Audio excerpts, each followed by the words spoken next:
reconstruction of Tupolev 154M PLF 101 airframe based on evidence indicating explosions.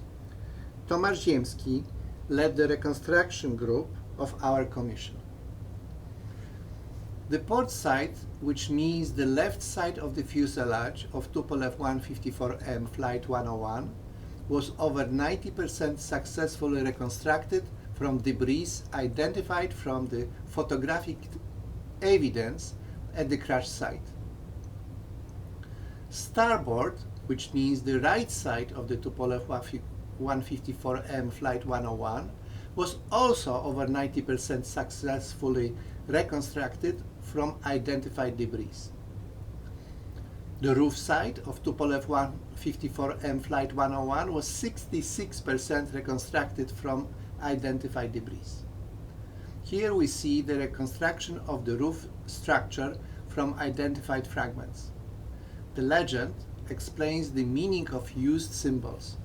Orange circles identified skin petals that fractured and were pushed outward from the inner structure of the fuselage. Pink circles identified post-explosion skin curls. The arrow shows the skin's outward deformation by 180 degrees. Zigzag stars, on the other hand, show places of concentration of petals and curls caused by the explosion. There are 4 such places on the roof with significant concentrations of petals and post-explosion curls. One such place is near the cockpit. The other place is near the kitchen. The third place is near the center wing, and the fourth place is located near the pressure bulkhead in the rear part of the fuselage. This location has the most characteristic signs of an explosion. Around the ruptured hull there is the largest concentration of petals and post-explosion curls in this location. As a result of explosions of high-energy materials inside the fuselage, a shock wave was created. During shock wave propagation through the outer skin, huge differences in velocities and pressure were created, generating the so-called resistance wave. In many places, the outer skin was turned into small fragments with numerous characteristic petals and post-explosion curls rolled outward of the fuselage structure. In the following slides, I will present several dozen identified curls and post-explosion petals. Some of these curls are twisted over 360 degrees. They are twisted twice or even 3 times, indicating the high strength of the explosion. Here is another set of photos with post-explosion curls. We can see in the upper right corner the curl is doubled twisted.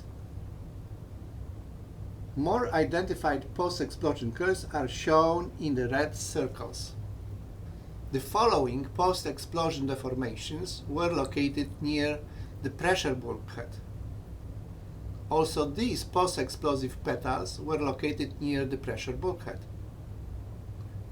The following post-explosive curls are double twisted. Some of them are from the port side, such as the photo shown in the upper right corner of this slide. The following set of post-explosion petals is coming from near the inlet to the middle engine. The following are post-explosion curls from the roof near the port side of the fuselage. We see double twisted curls. In some locations of the fuselage, where the shock wave propagated with smaller speed and lower pressure, instead of fragmentation into small fragments, the fuselage skin was torn along the longitudinal stringer at the top of the roof and turned fractured roof skin together with fuselage sides outside. At the top, against the background of the left side of the Tu-154M, we can see a red circle. This is the place where the explosion pressure ruptured the roof along the stringer rivets. The roof and fuselage sides open outward above the ground before impacting the ground. In the picture below, we can see the place on the main field of debris where the fuselage part fell. The yellow color indicates the turned outward surfaces. We see, starting from the left of this picture, the left part of the roof, next port side of the fuselage, in the middle is the fuselage bottom, and next starboard side of the fuselage, and the second part of the roof. So a complete skin from this fragment of the fuselage has been spread outside after being torn apart above the ground along one stringer by high internal pressure. The outline of the fractures edges of the roof sheeting over the starboard torn apart by a sharp increase of high pressure inside the fuselage exactly corresponds to the analogous edge of the roof sheeting over the port side. So this skin of the fuselage that has turned outward can be folded back and joined perfectly together. You can clearly see the individual torn rivet holes that perfectly fit together. Each hole is numbered, and one side of this hole corresponds exactly to the other side. There is no loss of any aluminum material, so this is strong proof that the sheeting opened not as a result of hitting terrain obstacles, but as a result of tensile hoop stress generated by a large pressure inside the fuselage. In addition, as a result of compression and expansion of the shock wave, an acoustic effect was created, the so-called sound of thunder heard by several dozen witnesses of the event within a radius of about 1.5 kilometers around the epicenter. Here we see a photo of the Smolensk region with the Smolensk Civilian Airport. The point in the middle shows the place on the main field of debris where the detonation and explosion took place, and the radius of about 1.5 kilometers around it. In this area we have numerous testimonies and reports from witnesses who say that they heard a sound like thunder.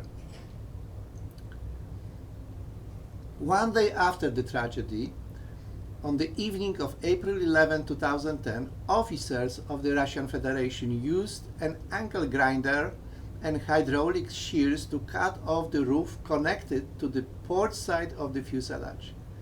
Then they cut the separated roof into the two smaller fragments A and B. This section has been filmed by journalists using telephoto lens cameras who published some photos next day in the local newspaper. The journalist's intention was to praise hard-working Russian officers. Journalists unintentionally documented that way the process of covering up signs of explosion above the ground inside of the fuselage.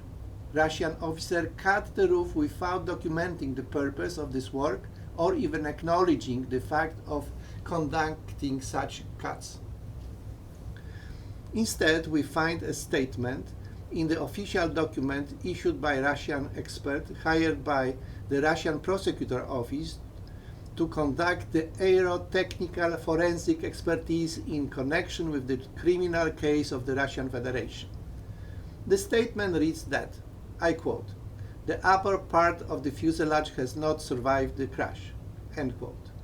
The statement refers to that part of the roof which was manually cut off from fuselage the day before. The expert did not acknowledge that the roof was torn apart above the ground along the stringer and turned outward before falling into the ground. The roof was secretly cut off, and then their forensic expert issued his opinion based on the absence of the roof, stating that the roof did not survive the crash. The yellow arrow shows the place where the officers of the Russian Federation cut off this roof to cover up one of the most obvious signs of explosion. Based on our analysis, we were able to identify about 150 pieces of debris from the fuselage part of the Tu-154M aircraft. These are the fragments of the skin, frames, stringers, and elements attached to them. The locations where we found fragments from the port side of the fuselage are marked in red dot. The location where we found fragments from the starboard are marked with blue dots. The roof fragments are marked with yellow dots. All these elements can be sorted and combined into groups. Such grouping explains the nature and timing of the disintegration of the aircraft structure.